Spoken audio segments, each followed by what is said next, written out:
Welcome to Pro Tips. Please like, share and subscribe.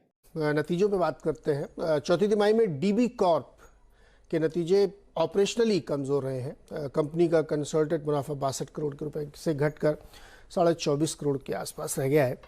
तो नतीजों में क्या देखना चाहिए और क्या क्या इसके प्रॉज एंड कॉन्स हैं, उसको समझने के लिए हमारे साथ है कंपनी के प्रमोटर डायरेक्टर गिरीश अग्रवाल जी। गिरीश जी, बहुत बहुत स्वागत है आपका। क्वार्टर ऑपरेशनली तो बहुत अच्छा नहीं गया है, क्या कारण थे?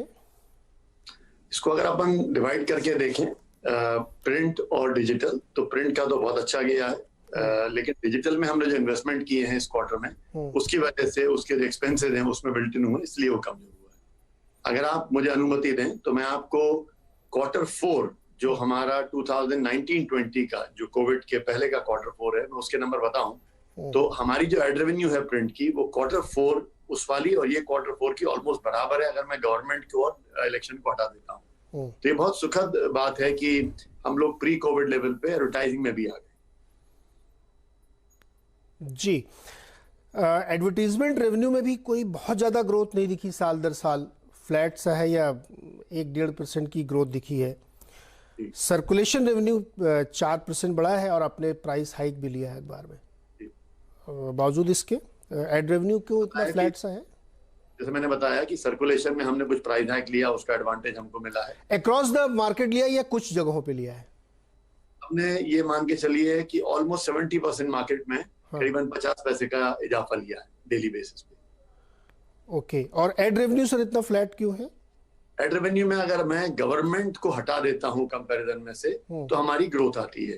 तो क्या आपकी जानकारी में होगा कि गवर्नमेंट के कुछ क्षेत्रीय गवर्नमेंट, स्टेट गवर्नमेंट्स और नेशनल गवर्नमेंट के हमारे एडवर्टाइजिंग फिलहाल होल्ड पे। रीजन सर क्यों?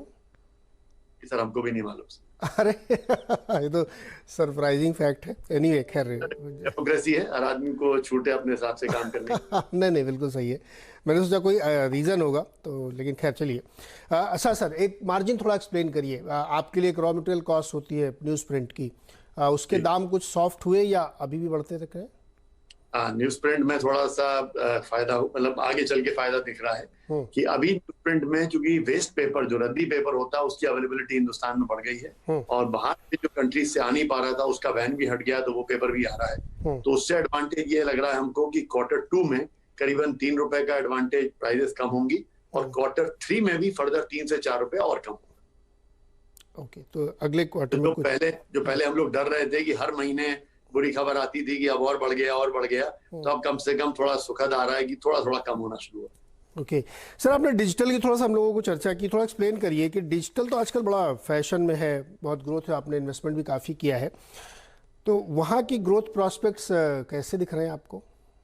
देखिए, जैसे आपने बोला डिजिटल फैशन में है, हम लोग इन्वेस्टमेंट कर रहे हैं, लेकिन मोनेटाइजेशन का अभी तक कुछ नहीं दिख रहा। सच्ची बताएं आपको तो अभी तक इन्वेस्टमेंट फेज पे है। हमारे पास पाठक जुड़े हुए हैं, बहुत सारे पाठक जुड़े हैं, लगभग 17 मिलियन हमारे पास यूजर हैं मंथली बेसिस पे जो हमारा ऐप देखते हैं, 12-13 मिनट लगाते हैं, तो वो सब तो बहुत अच्छा चल रहा है। लेकिन अभी तक मोनेटाइजेशन पे इस पे हमने कोई वर्किंग नहीं की है। तो मुझे लगता है आगे आने वाले सालों में थोड़ा समय देना पड़ेगा इसको, क्योंकि नया है, अभी लोग पढ़ रहे हैं, आदत बना रहे हैं। आगे आने वाले सालों में इसमें भी मोनेटाइजेशन की अपॉर्चुनिटीज बनेंगी। गिरीश जी, थोड़ा सा हम लोगों को समझाइए कि इसका बिजनेस मॉडल क्या है? सब्सक्रिप्शन होता है, रेवेन्यू एड से आता है, कैसे आता है? डिजिटल में कैसे आप कमाई करेंगे? देखिए, डिजिटल में एडवर्टाइजिंग जो है उस पर आप ज्यादा डिपेंड नहीं कर सकते। क्योंकि क्या होता है, जब अखबार पढ़ रहे होते हैं आप, तो आप देखिए, आप भी सुबह अखबार पढ़ते हैं, तो अखबार खोला आपने, खबर है और नीचे विज्ञापन लगा हुआ है, तो आपको विज्ञापन परेशान नहीं करता, आप अपनी खबर पढ़ सकते हैं आराम से। डिजिटल में क्या होता है, आपके और खबर के बीच में ऐड आ जाता है, तो आपको बड़ा नाराजगी सी होती है, गुस्सा होता है, हटाओ इसको यार। तो इसलिए एक बटन भी लगा होता है, स्किप कर दीजिए। तो इसलिए डिजिटल में एडवर्टाइजिंग जो है वो बहुत ज्यादा इफेक्टिव नहीं बन पाती मेरे हिसाब से। लेकिन इसलिए आगे चल के जिस तरह अखबार आप खरीदते हैं, 200 रुपए महीना देते हैं, डिजिटल में भी आप चाहेंगे अगर आपके काम की चीज है तो आप भी 100-200 रुपए महीना डिजिटल में भी देंगे। गिरीश जी, एक बड़ा अच्छा सवाल मेरे मन में आ रहा है कि ये डिजिटल और अखबार या टीवी चैनल्स में थोड़ा सा मुझे अंतर ऐसा लगता है, आप मुझे करेक्ट करिएगा। डिजिटल में चूंकि कॉस्ट ऑफ लॉन्चिंग बहुत कम है, तो बहुत सारे, मतलब इतने सारे डिजिटल चैनल खुल गए हैं यूट्यूब पे तरह तरह के, तो क्या ये संभव होगा कि वहाँ पे मोनेटाइजेशन इतना इजी हो, क्योंकि इतने सारे हैं कि एक आदमी के साथ, जैसे हम लोग ही सोचते हैं कि कितनों का सब्सक्रिप्शन लें, कितनी तरीके के डिजिटल प्लेटफॉर्म पे हम काम करें, अनबिलीवेबल है, मतलब सैकड़ों की तादाद में सब पेड है, सब ने पे वॉल लगा रखी है। तो ये कंपटीशन कैसे फेस करेंगे आप लोग? बहुत अच्छा सवाल आपने रेस किया है। देखिए, आप कोई भी अखबार या डिजिटल पे न्यूज पढ़ते हैं, किसके लिए पढ़ते हैं? आपको नॉलेज चाहिए, और वो नॉलेज चाहिए जो एक्सक्लूसिव हो, आपको फायदा पहुंचाए और आपको सक्षम बनाए कि आप उस खबर के आधार पे कोई डिसीजन लेना चाहें, बात करना चाहें तो वो कर सके। It's all about content. तो हमारा डिजिटल में, जैसे आपने बोला, हजारों चैनल खड़े हो गए हैं, तो देखिए घर पे बैठ के कोई भी बोले कि मैं न्यूज ब्लॉक कर देता हूँ, बात कर लेता हूँ, अब उनकी बात नहीं कर रहे हैं। हम बात कर रहे हैं उस टीम की जहाँ पे 700 लोग हमारे एडिटोरियल में डिजिटल पे आज काम कर रहे हैं। हमारे पास हम बात कर रहे हैं जहाँ पे 250 लोग टेक्निकल टीम में लगे हुए हैं। कहना बहुत आसान है डिजिटल में, लेकिन आप गौर करें, डिजिटल में एक एक सेकंड इंपॉर्टेंट होता है। जब आप किसी भी खबर को डाउनलोड करते हैं, अगर वो खबर 2.5 सेकंड से ऊपर चली जाती है डाउनलोड में, आप छोड़ देते हैं उसको, आप आगे बढ़ जाते हैं। तो डिजिटल में सबसे बड़ा जो मुद्दा है, वो लोग समझते हैं कि अरे कोई भी आदमी डिजिटल में आ सकता है। ऐसा नहीं है। आपको आज हमारी टेक की कॉस्ट अगर मैं बताऊं आपको, वो हमारी 100 करोड़ से ऊपर साल की टेक की कॉस्ट है अकेली। तो डिजिटल में इसलिए बहुत इन्वेस्टमेंट की जरूरत है। इसलिए जरूरत है कि आप जब उसके साथ जुड़े हैं तो आपको वो फर्क क्रेडिबिलिटी का, कंटेंट का और टेक्नोलॉजी का, तीनों का आपको पता आना चाहिए, तभी आप वास्तव में डिजिटल प्लेटफॉर्म बन सकते हैं। हाँ, तो टेक्नोलॉजी भी होनी चाहिए, कंटेंट सुप्रीम है, क्योंकि सबसे बढ़िया जहाँ पे मुझे एक्सक्लूसिव न्यूज़ मिलेगी वहाँ पढ़ेंगे। गिरीश जी, एक चीज़ और मैं देख रहा हूँ कि जो आपने बात की ना, वो उसी से निकलती है कि कुछ डिजिटल प्लेटफॉर्म या बहुत सारे डिजिटल प्लेटफॉर्म, जैसे आपने कहा कि बहुत खर्चे उसमें है, इतनी बड़ी आपने टीम रखी है, तो डिजिटल की जो सिंप्लिसिटी थी, डिजिटल को का जो मॉडल लो कॉस्ट था, उसको बहुत हैवी कॉस्ट बनाया जा रहा है। उसको बिल्कुल वैसे ट्रीट किया जाए जैसे टेलीविज़न देख रहे हैं हम, खूब सारा, मतलब उसमें टेक्निकल जॉब खूब सारे उसमें, तो कॉस्ट तो आप as good as other platform कर लेंगे, तो फिर ये मोनेटाइजेशन में कैसे दिक्कत नहीं आएगी?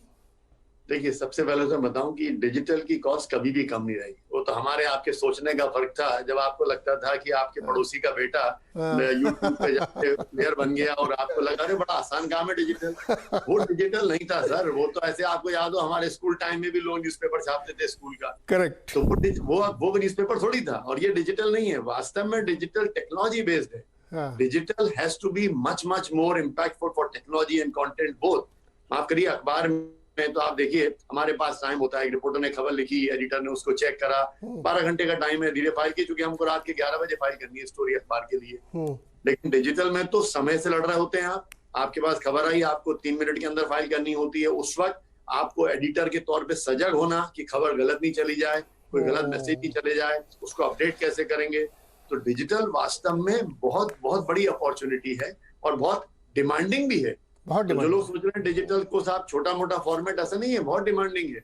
आज आप देखिए ना, कोई दूसरे डिजिटल प्लेटफॉर्म देखिए आप जो यूज करते हैं, उनमें हजारों करोड़ रुपया लगा हुआ है उस डिजिटल टेक्नोलॉजी को आप तक पहुंचाने में। राइट। तो फिर सर इतना कठिन मुकाबला है, इसमें मोनेटाइजेशन का आप कोई गाइडेंस दे पाएंगे? कब तक हो पाएगा? 2-4 क्वार्टर बाद, 1 साल बाद, इस तरह से? देखिए, जब हमने न्यूज़पेपर लॉन्च किया था राजस्थान में, गुजरात में और जगहों पे, तो वो भी बहुत कठिन था।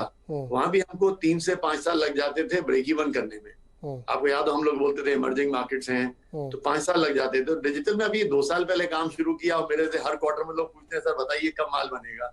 तो भाई तसल्ली तो लीजिए सर, बनने तो दीजिए। नहीं सर, वो तो बनेगा। मैं मतलब एक एस्टिमेट, आपने बिजनेस मॉडल बनाया, ड्राइंग रूम में बैठे होंगे ड्राइंग बोर्ड पे, तो आपने आपके तमाम जो एडवाइजर उन्होंने बताया होगा कि कम से कम 3 साल लगेगा, 5 साल लगेगा ब्रेक इवन। अच्छा, ब्रेक इवन कब तक आ जाएगा ये बता दीजिए।